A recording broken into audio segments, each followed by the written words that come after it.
Good morning guys. It's all about economics में आप सबका स्वागत है। उम्मीद है कि आप लोग बहुत बढ़िया होंगे। तो आज हम शुरू करने वाले हैं एडीएस मॉडल का पार्ट 3, जिसमें हम बात करेंगे द स्टिकी वेज मॉडल की, और जिसमें हम डेरिवेशन करेंगे short run aggregate supply curve का। ठीक है, इससे पहले हम एग्रीगेट सप्लाई और एग्रीगेट डिमांड दोनों को डिस्कस कर चुके हैं। ठीक है, अब बात करते हैं स्टिकी वेज मॉडल के ऊपर। ठीक है, जो कि एग्रीगेट सप्लाई का मॉडल है। देखिए, एग्रीगेट सप्लाई हमें क्या रिलेशन बताता है। Aggregate supply curve price level और आउटपुट के बीच में जो है यह हमें रिलेशन बताता है। और long run aggregate supply curve जो है वो वर्टिकल होता है और short run aggregate supply curve जो है वो अपवर्ड स्लोपिंग होता है। ये हमने अभी तक पीछे पढ़ा है।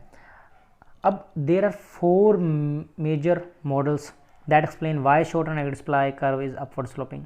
ठीक है, हमारे पास यहाँ पर 4 मॉडल्स हैं जो कि ये बताते हैं कि क्यों short run aggregate supply curve जो है वो अपवर्ड स्लोपिंग होता है।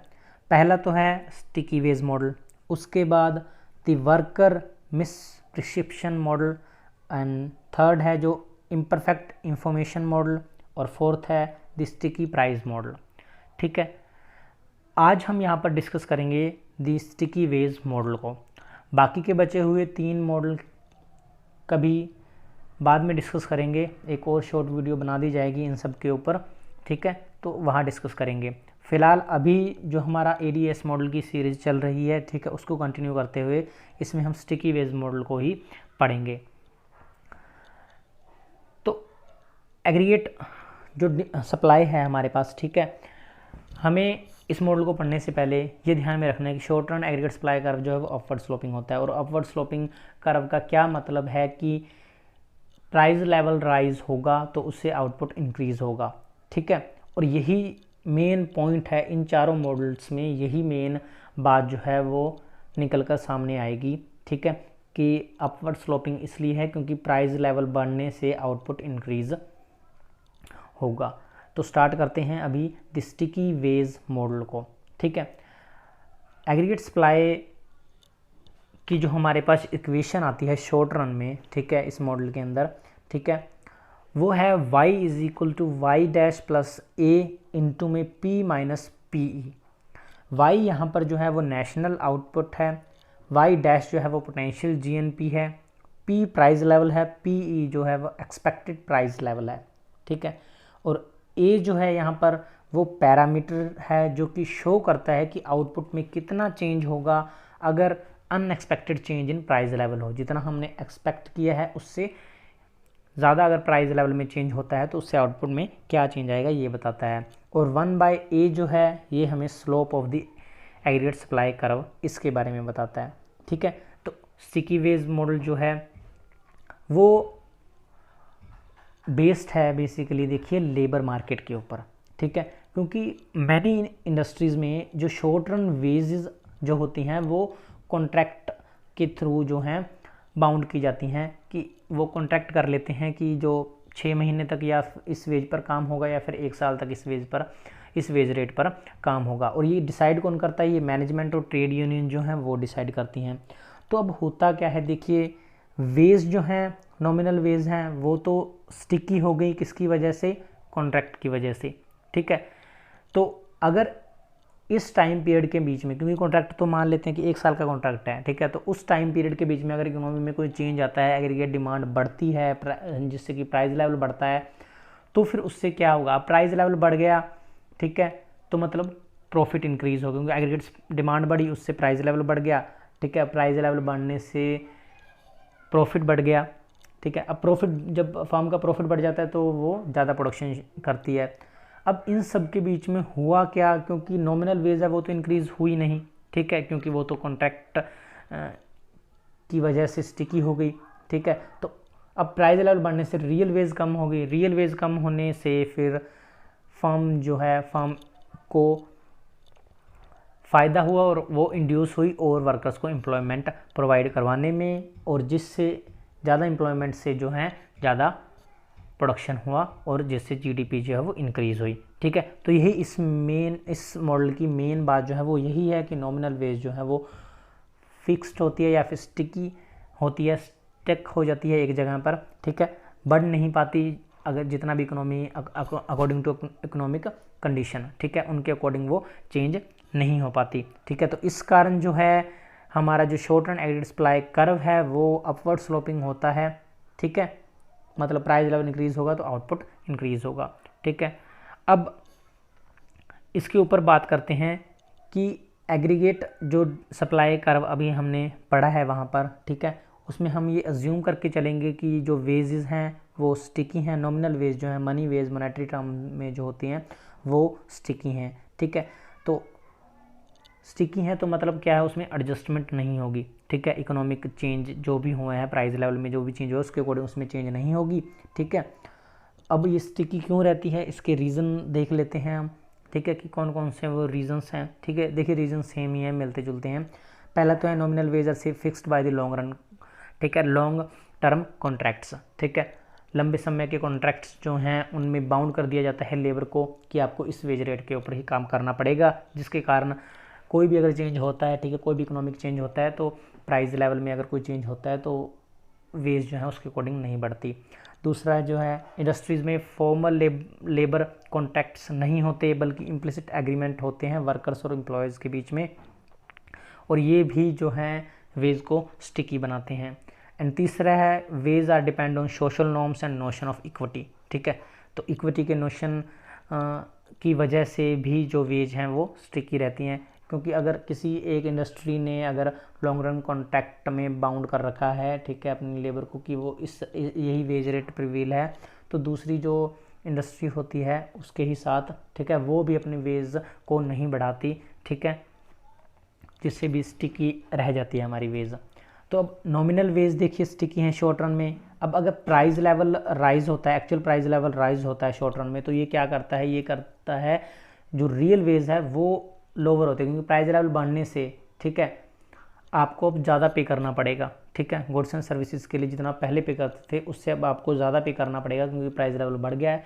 उससे क्या होगा, आपकी रियल वेज कम हो जाएगी, आपकी परचेजिंग पावर जो है वो कम हो जाएगी, ठीक है। और ये जो कम हुई रियल वेज है, ठीक है, लोअर रियल वेज है, ये इंड्यूस करेगी फर्म को कि वो ज़्यादा एम्प्लॉयमेंट प्रोवाइड कराए, ज़्यादा लेबर्स को एम्प्लॉय करे, ठीक है। अब ज़्यादा एम्प्लॉयमेंट से क्या होगा, एग्रीगेट आउटपुट जो है वो इंक्रीज़ होगा, ठीक है।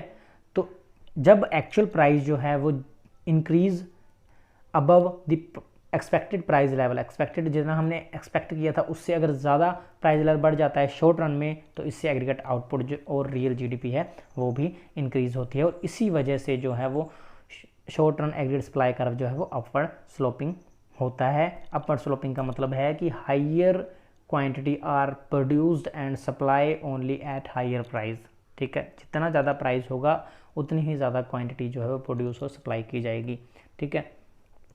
तो अब इसमें जो है इन्होंने कुछ असम्पशंस ली हैं जिसमें इन्होंने कैपिटल को कांस्टेंट माना है और जो लेबर है उसको अकेला वेरिएबल माना है, कैपिटल और टेक्नोलॉजी को दोनों को कांस्टेंट माना है, मतलब लेबर ही एक वेरिएबल फैक्टर है, ठीक है, उसी के ऊपर जो है प्रोडक्शन डिपेंड करता है शॉर्ट रन के अंदर, क्योंकि शॉर्ट रन में देखिए आप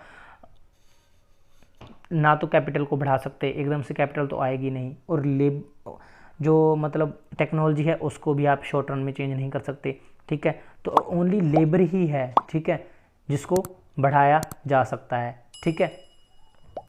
अब नेक्स्ट है हमारे पास जिसको हम डायग्राम के थ्रू देखते हैं कि हम ड्राइव कैसे करें। Short run aggregate supply curve हमने सबने पढ़ा है कि अपवर्ड स्लोपिंग होता है, प्राइस और आउटपुट के बीच में रिलेशन बताता है। अब ये रिलेशन कैसे बताता है, ये मतलब ड्राइव कैसे हुआ, ठीक है, इसको हम इस डायग्राम के थ्रू समझेंगे। हमारे पास अभी 3 डायग्राम हैं जिनमें से हम 1 बाय 1 करते हैं तीनों को। सबसे पहले आप पैनल ए के डायग्राम में आइए, ठीक है, जिसमें जो है रिलेशन बताया गया है लेबर के बीच में और रियल वेज के बीच में। अब रियल वेज क्या होता है, देखिए रियल वेज को निकालने का जो फॉर्मूला है वो है W/P, ठीक है, नॉमिनल वेज बाय में प्राइस लेवल, वेज से जब आप प्राइस लेवल को डिवाइड कर दोगे तो आपका रियल वेज आ जाएगा, ठीक है।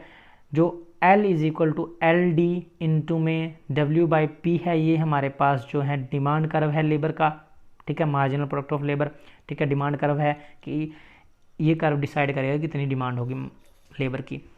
अब हम एज्यूम करते हैं कि हमारा इनिशियल प्राइस लेवल जो है उसके ऊपर जो हमारी रियल वेज है वो है W/P1, ठीक है, जो कि हमारी L1 अमाउंट ऑफ लेबर जो है उसको एम्प्लॉयमेंट प्रोवाइड करवा रही है, ठीक है। तो अब प्राइस लेवल बढ़ा, ठीक है, हम एज्यूम करते हैं कि प्राइस लेवल जो है वो बढ़ गया। प्राइस लेवल बढ़ने से क्या हुआ, देखिए नॉमिनल वेज जो है वो स्टिकी हैं, उसमें चेंज नहीं हो सकता, ठीक है। अब प्राइस लेवल बढ़ने से क्या हुआ, रियल वेज जो है वो कम हो गई। प्राइस लेवल बढ़ने से अब आपको ज़्यादा पे करना पड़ेगा, ठीक है, same amount of goods and services के लिए, तो मतलब आपकी रियल वेज जो है वो कम होगी।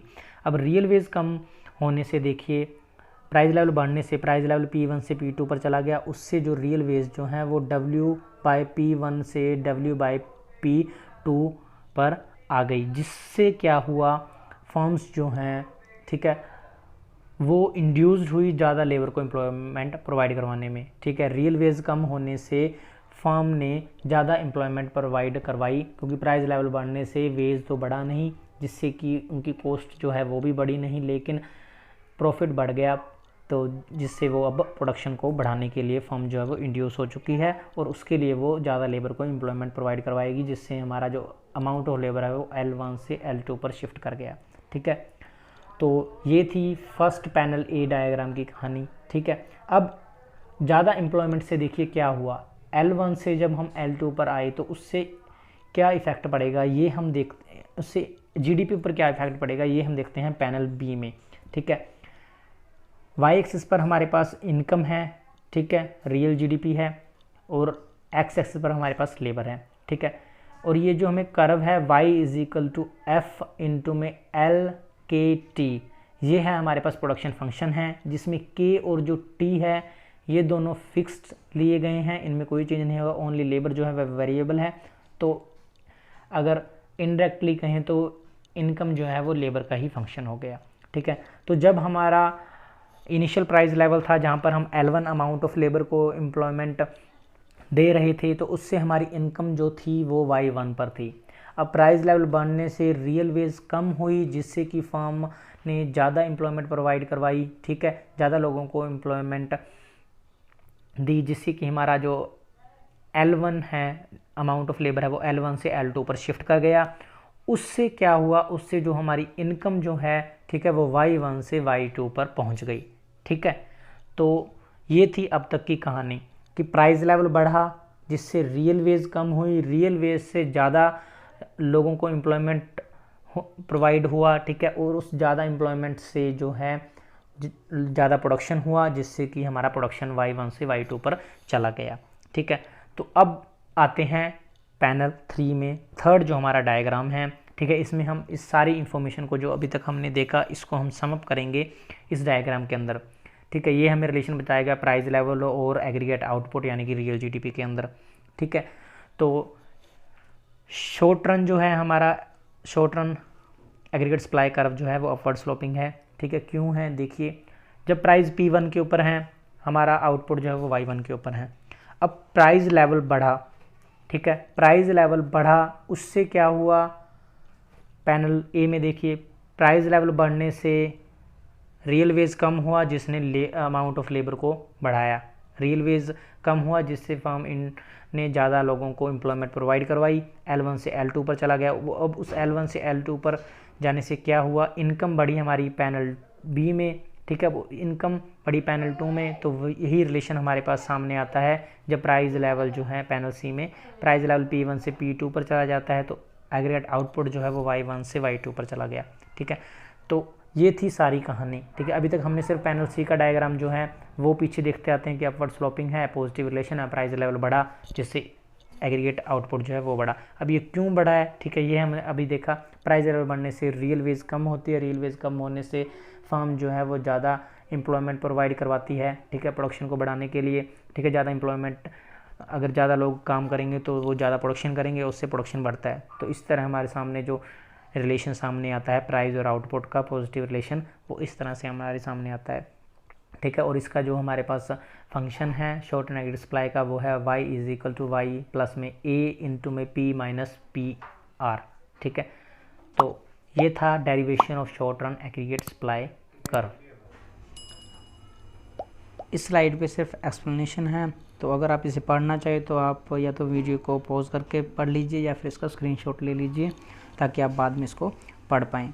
ठीक है, अब एक बार शॉर्ट रन और लॉन्ग रन का एग्रीगेट सप्लाई कर्व दोनों देख लेते हैं। ठीक है, short run aggregate supply curve हमने अभी ड्राइव किया है कि कैसे होता है और इसका फंक्शन भी देखिए ऊपर है।